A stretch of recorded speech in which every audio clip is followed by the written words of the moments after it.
আসসালামু আলাইকুম এভরিওয়ান, কেমন আছেন আপনারা সবাই? আশা করছি আপনারা সবাই ভালো আছেন।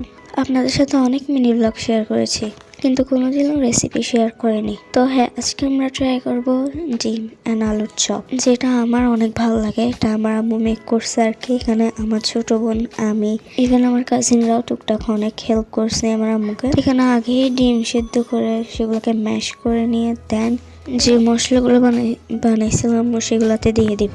আপনারা যে কয়টা ইচ্ছা সে কয়টাই ডিম নিয়ে করতে পারেন। আমরা 4টা ডিম নিয়েছি আর আমাদের হয়েছে 19টা। দেন এগুলো ভালো করে নেব সব জায়গায়। অ্যান্ড গোলগুলো করা হয়ে গেলে আমরা ডিমের মধ্যে ডিপ করব। দেন হচ্ছে ব্রেড ক্রাম্বসের উপর ডিপ করবো অ্যান্ড তেলে ছেড়ে দেবো। অ্যান্ড এই যে আমাদের রেডি আলু অ্যান্ড ডিমের চপ। সো ভালো লাগলে অবশ্যই like, comment, share and subscribe করে দিন। আল্লাহ হাফেজ।